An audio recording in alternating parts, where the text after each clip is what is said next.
Good morning, ladies and gentlemen. You are welcome to today's tutorial session. I want to believe you're doing well and you're staying safe. Today we are looking at style analysis. We want to look at the style, the various styles writers present their work, and we also want to look at the style analysis process, what goes into it. All right, some few highlights. We want to look at style as the manner in which writers handle words, diction, to create a certain desired outcome. We are saying that it entails the unique way they describe events, objects, and situations in their literary work. We need to understand that author's diction, the sentence structure, figurative language use, the way they order their sentence, all of them come together to create these unique elements of atmosphere, images, and eventually the meaning their text creates. We also want to compare style to the fashion industry, where you see that people come in all manner of fashion styles or trends.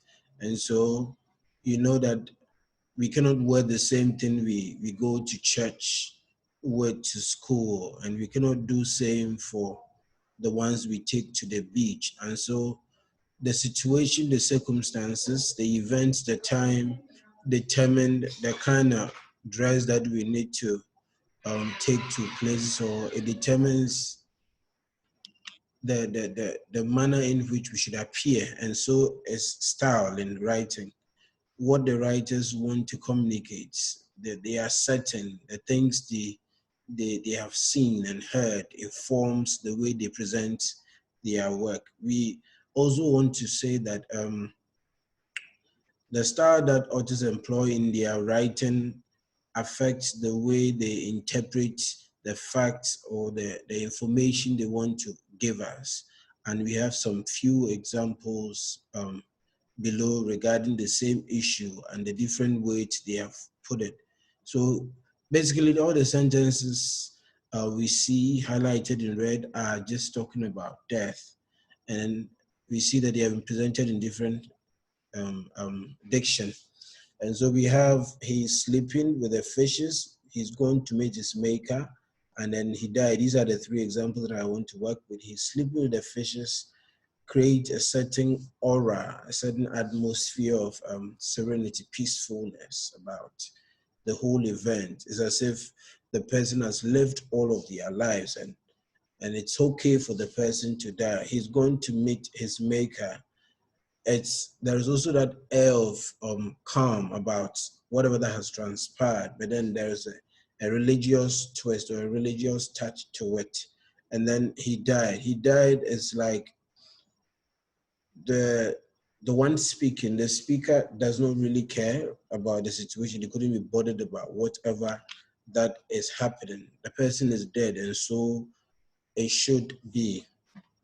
All right, so let's go into the various writing styles. We have 4 core writing styles, especially when it comes to the language arena.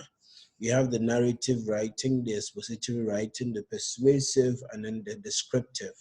Narrative tells stories. They basically present issues in a storytelling manner. Expository is more of a commentary or more of an explanation on things that are happening.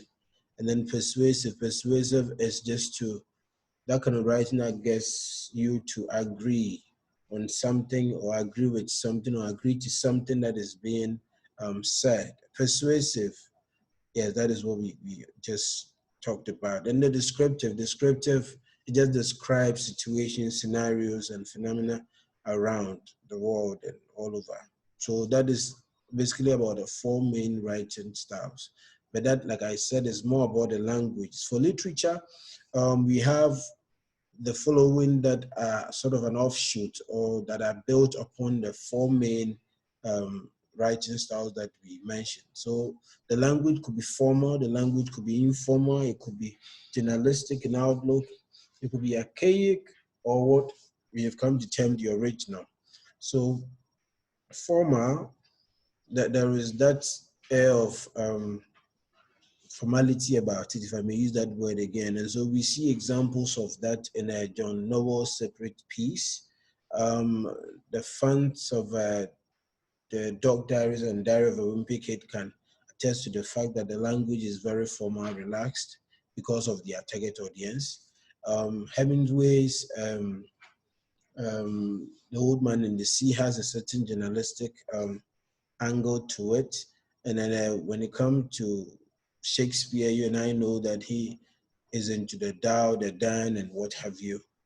The original, we want to look at it from the angle where the people just downplay certain conventions of writing and then introduce their own style. So African writers, for instance, they write in a manner that they bring some of their language to bear heavily on their writing. So Achebe's work, you are going to see words like flefu, we have oriodao, all those African expressions in there.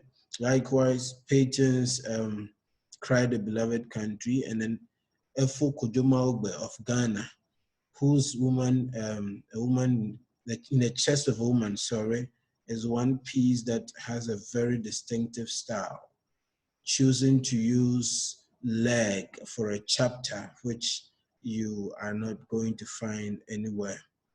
All right. And so we want to look at what does it mean to say style? What is it that goes into it?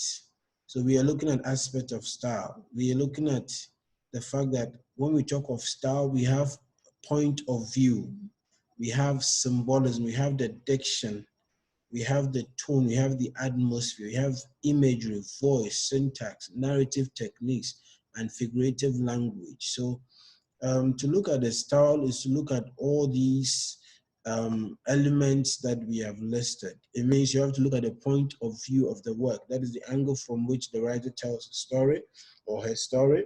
Symbolism, we're looking at objects representing other concepts or other ideas. We're looking at diction, that is the general use of words by the writer, how he's used it. We're looking at tone, the attitude of the writer towards a subject or an audience. We're looking at the atmosphere, the general mood of the story, and every other item we have listed there go into the style analysis.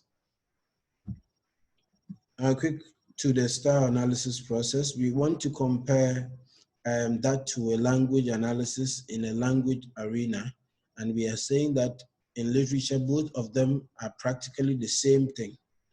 And we are also saying that to do an effective style analysis of any piece of literary writing is to consider all the elements discussed and the aspects. So if you're going to do a style analysis, then you need to go back and ensure that you have incorporated all those elements we looked at.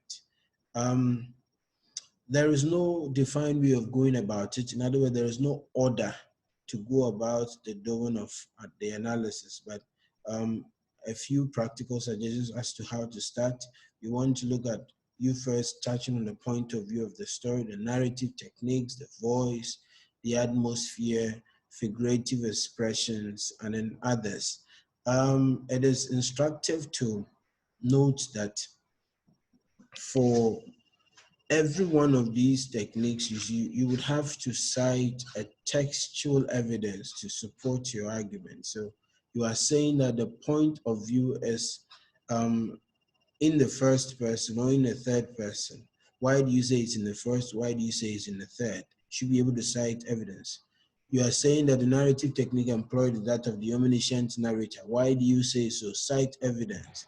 And then you're saying the voice is that of the narrator or a character in the story. Why are you saying that? You need to be able to cite evidence from the text to buttress your argument.